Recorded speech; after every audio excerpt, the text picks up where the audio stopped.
You have to make the decision whether you want to be a badass or whether you just want to be mediocre and everything's okay. But being a badass hurts real bad. Life isn't fair at all. At all. So what are you gonna do about it? It shouldn't be fair. It's a trial ground, it's a testing ground. It's built to make us harder. It's built to make us as strong as we can, to test us, to drive us. So, mentality is the only thing that gets us through life. I was an underdog. I knew that no one was coming back to help me. No one was gonna miracle me to be somebody special. Everybody that called me, my dad, my mom, all my situations were on me now. It's solely on me. So I had to start developing an indestructible mental toolbox, the most powerful weapon in the world. We walk around with it. It's our mind. You have to believe that you are here for a reason. That there's some reason, me getting beat up, me getting tortured, me being bullied, me being born no foundation, me having to figure all this shit out on my own, figuring out this indestructible mental toolbox, had to be for a reason. And my reason, I believe now, I know for a fact, was to unlock the code of human potential. And for me to share that with people. I'm amazed at what a human being can actually do. I literally made this human being out of just like a whole bunch of scraps. And I started putting this scrap metal together. And after a while, I started learning more and more and more through pain and suffering, through all the failure I went through trying to build this person who's Goggin. The one thing that made me who I am today is being vulnerable. It's breaking myself down to the absolute rock bottom and being able to tell people who I am. And that's how I fixed it. Literally, being able to look somebody in the eyes, you know what, man? I have a whole bunch of character problems, character flaws. I've lied about this. I've cheated here. I'm insecure here. This isn't the real me. I lied to you about that. I wanted your acceptance in life. Life created this person, me. Life created me to be this person that I was back in the day. And I had to realize, man, that's okay, man. It's not my fault. Now I gotta go back and fix this shit though. So a lot of this isn't your fault, why you do some things you do, why you feel the way you feel. But no one's coming back to save your ass.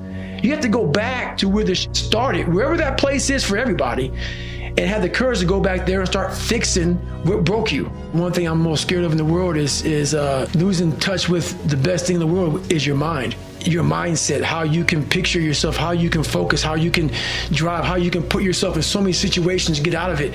Because those headphones we listen to, those phones that we Google to find information, there's so many situations in my life where that shit's not gonna help me.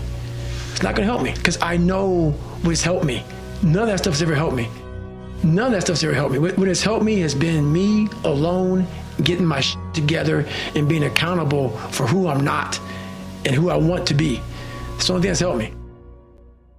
We all live in this world where our brains are keeping us in this box. Outside that box, on the other edge of suffering, is a world that's endless of opportunity. But we are afraid to go outside that box because in that box is comfortable. That's where all of our nice stuff, that's where the nice 4-lane highway's at. I know where the restrooms are at. I know where the gas stations are at. Outside that box, man, God gives you a shovel and says, man, start digging. That's not fun. But when you dig your own path to all kind of stuff that's unknown. And that's what I started realizing, man, like on the other end of this is some beautiful stuff. So I got outside my box and realized, man, 300 pounds, now look at me, I'm 185 pounds. And on the other side of the box was all this stuff. And I didn't know it was over there until I climbed the wall and saw it. I really started to enjoy the fact of seeing what the human mind was capable of and seeing that what is so horrendous, there's so much joy and glory in this shit. Taking souls, it's about finding energy and strength when you have none. There's energy all around us, but we think that we have to have it. It has to come externally a lot of times. We gotta have like a TV in front of us, watch somebody, listen to a podcast, listen to a great music. A lot of times in life, it's fucking quiet. And those are the times when you want to run and hide. You gotta be able to find energy. You gotta make up games, make up tricks, make up whatever you can to get to the next evolution of life. when you're running, you run for hours. Days. The thing that makes me so pissed off in this world, man, is that so many people die with untapped potential because they think that someone else is better than them. And they were born, not with the greatest tools. You don't need shit. You need the ability to grind your ass into a fine powder.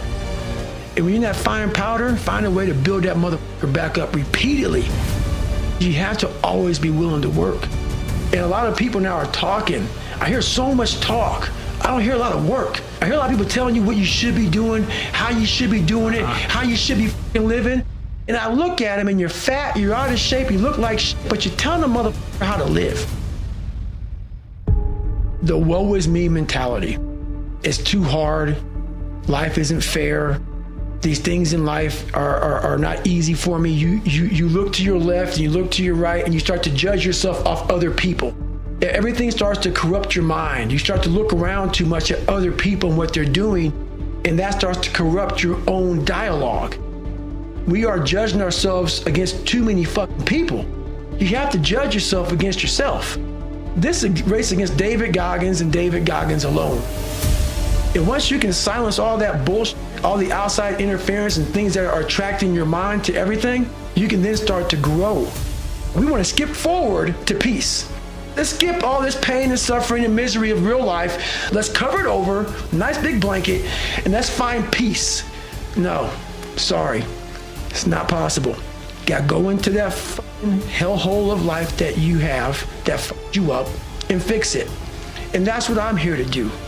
You must go to war with yourself before you find peace. I'm trying to give you tools on how to do that. And I'm not considering to smile and be happy about it. It's a hard journey. It's a real journey. It's a journey that's gonna take you way outside of being comfortable. You'd be very, very uncomfortable. I'm not a theorist, people. There's a bunch of people who are theorists who go to the library, study the mind. They study it in a book. I studied it by being a practitioner. I put my mind in hell and I realized how I was thinking, and I figured out tools and tactics on how to get through it by being in it, not by studying it, by being in it.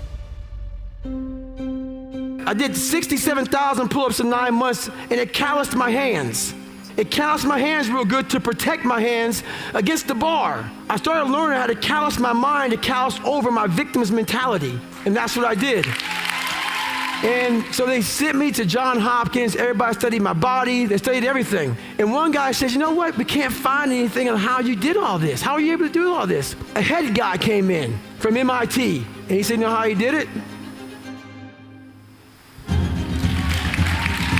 So, mentality is the only thing that gets us through life. And the can't hurt me mentality is no matter where you come from, the sewer, or wherever you think you're from. When I got out of the sewer, I got to the road and looked around and said, can't hurt me. Nothing should be able to hurt you. If you believe that, it starts to become true. I wanted to live my life in a way that when I died, I was proud of myself. I know what pride felt like. And if it took pushing myself to death, I was willing to do that. But I wanted to look in that mirror, not impress anybody, not money, not fame, not nothing. I wanted to impress the guy in the daggone mirror. And I worked endlessly and tirelessly to do that. And it happened. I actually sat back when I was fat, nasty, out of shape, miserable, and created a human being in my mind that didn't even exist. And said, that's what I want to be. I want to be that guy. I want to be a guy that's capable of doing exactly what I'm doing today.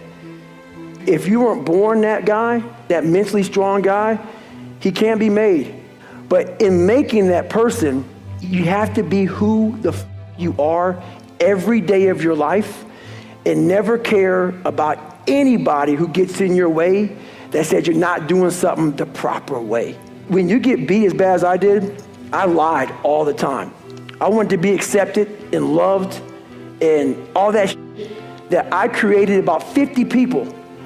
Whatever you like, I like. Just be my friend. And that's where we get lost in life. You start to create a whole bunch of people that aren't even yourself. You never figure out who you are.